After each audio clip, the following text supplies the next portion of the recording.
ദളിത് കോൺഗ്രസ് കണ്ണൂർ ജില്ലാ നേതൃസംഗമം DCC ഓഫീസിൽ നടന്നു. സംസ്ഥാന പ്രസിഡന്റ് AK ശശി ഉദ്ഘാടനം ചെയ്തു. ശക്തി പ്രാപിച്ചു വന്നാൽ അവരാദ്യം ചെയ്യുന്നത് ഇന്ത്യയിലെ നമ്മുടെ രാജ്യത്തെ ഭരണഘടനയെ അട്ടിമറിച്ച് പുതിയ ഭരണഘടന ഉണ്ടാകും. ഭരണഘടനയാണ് അവർക്ക് ഏറ്റവും വലിയ വെല്ലുവിളി.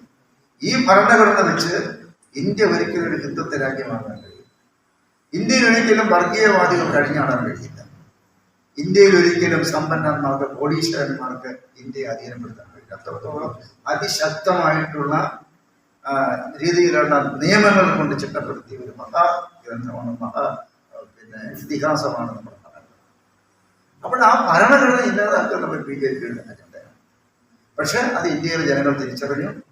ഇന്ത്യയിലെ ന്യൂനപക്ഷങ്ങൾ, ഇന്ത്യയിലെ പട്ടിക വിഭാഗങ്ങൾ, ഇന്ത്യയിലെ പിന്നോക്ക വിഭാഗങ്ങൾ, ഭരണഘടനയെ സ്നേഹിക്കുന്നവർ, അംബേദ്കറെ സ്നേഹിക്കുന്നവർ, ഭരണഘടന കൊണ്ട് നാടുകളിൽ ജീവിക്കേണ്ട ആൾക്കാർക്ക് ഏകീകരണം ഉണ്ടായതുകൊണ്ടാണ് ഇന്ത്യയിൽ 400 സീറ്റ് BJP 400 സീറ്റ് അവരെ സ്വപ്നത്തിൽ പോലും കാണിക്കാതെ, അവരെ നിലനിർത്തിക്കാതെ അവർക്ക് കഷ്ടിച്ച് രക്ഷപ്പെട്ടു എന്നുള്ളതാണ്. DCC president advocate Martin George മുഖ്യപ്രഭാഷണം നടത്തി. പരിപാടിയിൽ ജില്ലാ പ്രസിഡന്റ് വിജയൻ കൂട്ടിനെഴുത്ത് അധ്യക്ഷത വഹിച്ചു. അജിത്ത് മാട്ടൂൽ, കാട്ടാമ്പള്ളി രാമചന്ദ്രൻ, കൊയിലേരിയൻ ദാമോദരൻ, ബൈജു, ചന്ദ്രൻ പാപ്പിനിശ്ശേരി, P. ബിന്ദു, ബാബുരാജ്, ഉഷാകുമാരി, വസന്ത് പള്ളിയാമൂല തുടങ്ങിയവർ സംബന്ധിച്ചു.